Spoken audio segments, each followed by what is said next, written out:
CM Bhajanlal Sharma शनिवार को अलवर जिले के बड़ौदा मेव क्षेत्र में आए। इस दौरान सीएम ने ईआरसीपी संशोधित पार्वती काली सिंध चंबल परियोजना को मूर्त रूप देने के लिए जनसभा के माध्यम से केंद्र सरकार का आभार जताया। इस अवसर पर केंद्रीय जल शक्ति मंत्री गजेंद्र सिंह शेखावत, जन स्वास्थ्य मंत्री सुरेश रावत, मंत्री संजय शर्मा और जवाहर सिंह बेडम सहित भाजपा के विधायक और नेतागण मौजूद रहे। गौरतलब है कि भाजपा आगामी लोकसभा चुनाव के मद्देनजर ईआरसीपी के मुद्दे को भुनाने का प्रयास कर रही है। इससे पूर्व गार्ड ऑफ ऑनर लेने के बाद सीएम भजनलाल शर्मा का भाजपा नेताओं और कार्यकर्ताओं की ओर से स्वागत किया गया।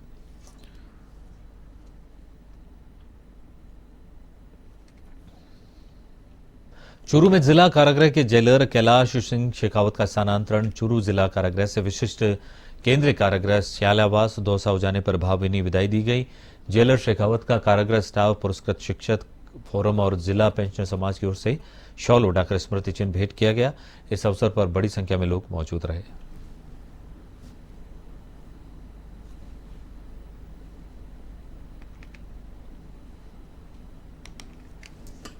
नीमका थाना में श्री कल्पतरु ज्योतिषोध संस्थान के तत्वावधान में स्वामी करपात्री महाराज के 42वें निर्माण दिवस पर श्रद्धांजलि सभा का आयोजन किया गया। सभा का आयोजन संस्थान के पंडित हनुमान प्रसाद जोशी और धर्मसंघ विश्वविद्यालय गुरुकुल के पंडित हरिशंकर भेड़ा की अध्यक्षता में हुआ। इस अवसर पर एक विद्वत सभा और भंडारे का भी आयोजन किया गया।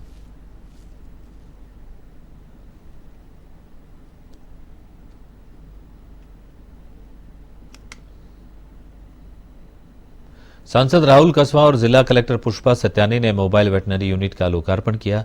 हरी झंडी दिखाकर मोबाइल वेटनरी वैन को रवाना किया गया। अब हेल्पलाइन नंबर 1962 पर कॉल करने पर जिले के पशुपालकों को मोबाइल वेटनरी यूनिट की सहायता से उनके घर पर ही निःशुल्क पशु चिकित्सा सुविधा मिल सकेगी। वहीं सांसद राहुल कस्वां ने कहा कि सुदूर ग्रामीण क्षेत्रों में मोबाइल वैन के माध्यम से पशु चिकित्सा उपलब्ध करवाना केंद्र सरकार का बहुत बड़ा कदम है। सरकार की एक बहुत बेहतरीन योजना थी। पशुओं के लिए एम्बुलेंस की सेवा शुरू करी गई थी, जो काफी समय से हिंदुस्तान में चल रही थी, पर राजस्थान में इसका काफी समय से शुरुआत नहीं हो पाई थी। मैं धन्यवाद देना चाहता हूँ आज इस मौके के ऊपर भजनलाल जी का। चूरू जिले के अंदर ही नहीं, पूरे राजस्थान में आज एक साथ इन पशु एम्बुलेंस को स्टार्ट किया गया है। 1962 नंबर है।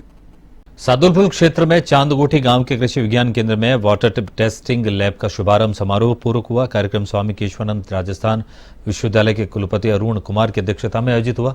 मुख्य अतिथि सांसद राहुल कस्वां रहे। मां सरस्वती के समक्ष दीप प्रज्वलित कर कार्यक्रम का शुभारंभ किया गया। इस मौके पर सांसद राहुल कस्वां ने कृषि विज्ञान केंद्र का निरीक्षण किया। सांसद को झींगा मछली का व्यवसाय करने वाले किसानों ने अपनी मांगों को लेकर ज्ञापन भी सौंपा। कार्यक्रम में प्रोफेसर बलबीर मेहड़ा, प्रोफेसर अरुण कुमार सहित विभाग के अन्य अधिकारी उपस्थित रहे।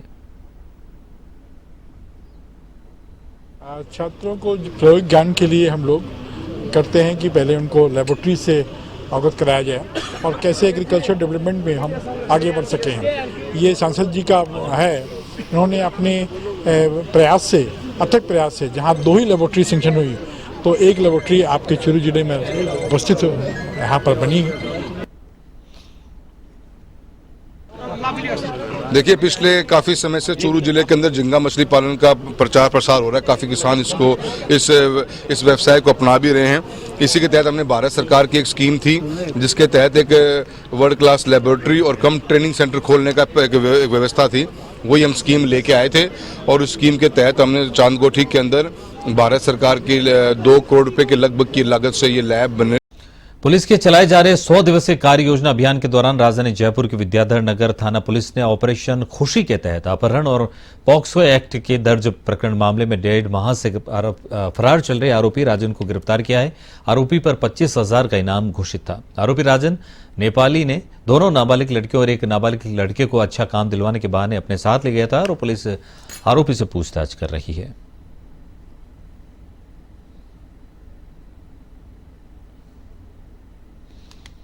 जयपुर में ई रिक्शा आम आदमी के लिए यातायात का सुगम साधन बना हुआ है। वहीं पुलिस प्रशासन ने ई रिक्शा के खिलाफ अभियान चला रखा है। इस अभियान को लेकर ई रिक्शा वेलफेयर एसोसिएशन ने एक प्रेस वार्ता का आयोजन किया। एसोसिएशन के अध्यक्ष नरेंद्र पाल सिंह ने मीडिया से रूबरू होते कहा कि ई रिक्शा गरीबों के लिए रोजगार का साधन बना हुआ है। इसके अलावा शहर में डीजल वाहनों से हो रहे प्रदूषण से भी काफी हद तक छुटकारा मिल रहा है।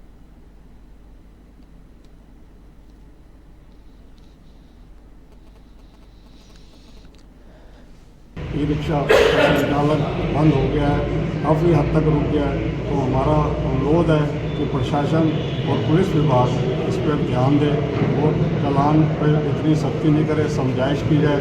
लाइसेंस जो कि आरटीओ विभाग के पास अभी तक सॉफ्टवेयर ही नहीं है, तो उसका जुर्माना क्यों किया जा रहा है? तो ये हमारी मांग है कि जब तक उनके पास सॉफ्टवेयर नहीं हो तो लाइसेंस LME का मान्य किया जाए और उसके ऊपर इतने भारी जुर्माने नहीं लगाए। जयपुर के जवाहर कला केंद्र की सुकृति आर्ट गैलरी में चल रही पेंटिंग एग्जीबिशन नेचर्स कोड दर्शकों के आकर्षण का केंद्र बनी हुई है। इस एग्जीबिशन में कैनवास पर कॉफी पेंटिंग करने वाली भारत की पहली कंटेम्प्रेरी पेंटिंग आर्टिस्ट निधि भारती की 40 बेहतरीन पेंटिंग्स को प्रदर्शित किया गया है।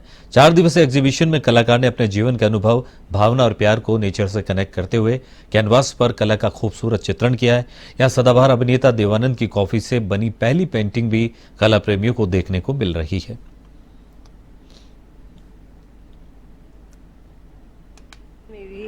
कॉफ़ी पेंटिंग्स की है। इसका नाम है नेचर्स कॉड। ये नेचर से रिलेटेड सारा है, नेचर से ही कॉफ़ी ली गई है। उससे का जो इमोशंस नेचर के हैं वो मैंने नेचर के थ्रू ही पोर्ट्रे करने की कोशिश की है। और इसमें आप जो भी इमोशंस हमारे होते हैं, माँ और बच्चे का इमोशन है, प्यार का इमोशन है, जो भी मेरे नेचर एक्सपीरियंसेस हैं वो सब नेचर के थ्रू मैंने डिपिक्ट करने की, इसमें पोर्ट्रे करने की। थांवला कस्बे के सत्यमाता कॉलोनी में 26 वर्षीय युवक ने फांसी का फंदा लगाकर आत्महत्या कर ली। प्राप्त जानकारी के अनुसार 26 वर्षीय देवेंद्र कुमावत ने अज्ञात परिस्थिति में फांसी लगाकर अपनी जीवन लीला समाप्त कर ली। युवक की मां मजदूरी करके घर लौटी, तब उसका इकलौता पुत्र पंखे पर लटका मिला। सूचना पर पहुंची पुलिस ने युवक को थांवला के राजकीय सामुदायिक स्वास्थ्य केंद्र पहुंचाया, जहां डॉक्टरों ने उसे मृत घोषित कर दिया। पुलिस मामले की जांच कर रही है। अलवर सिकंदरा मेगा हाईवे मार्ग स्थित बावड़ी तिराहे पर क्रेन और कार में आमने सामने भीषण भिड़ंत हो गई। भिड़ंत में कार सवार जीजा साले की मौत हो गई, जबकि एक महिला सहित 3 बच्चे घायल हो गए, जिनका अलवर के अस्पताल में इलाज चल रहा है। दुर्घटना के कारण मेगा हाईवे मार्ग करीब आधे घंटे जाम रहा। कोठी नारायणपुर चौकी के हेड कांस्टेबल रमेश ने बताया कि कार सवार लोग बालाजी के दर्शन कर अलवर की तरफ जा रहे थे।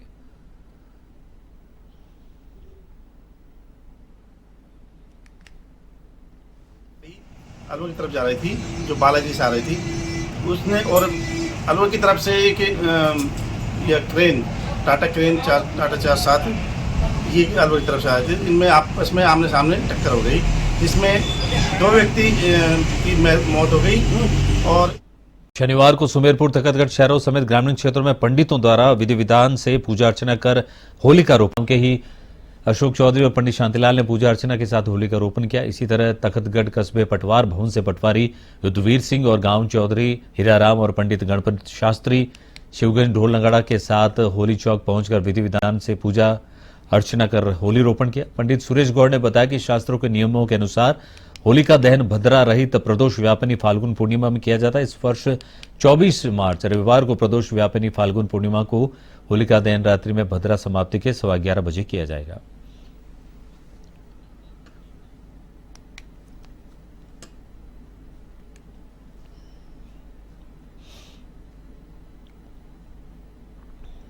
भारतीय संस्कृति में एक पर्व है होली, जिसमें माघ महीना की पूर्णिमा को होली का रोपण किया जाता है। इसको 1 माह बाद होलिका दहन किया जाएगा। ये भक्त प्रहलाद की याद में मनाया जाता है।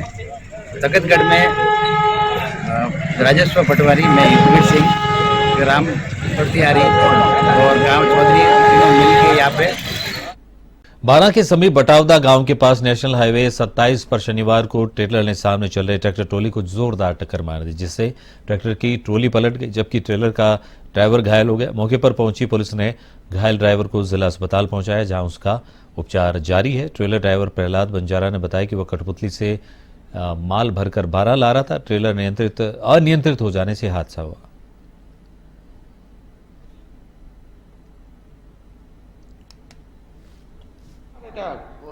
से 12। अच्छा, किस जगह एक्सीडेंट हुआ आपका? 12 से पहले। कैसे आ रहे थे आप? टेलर से। सामने वाली गाड़ी कौन सी थी?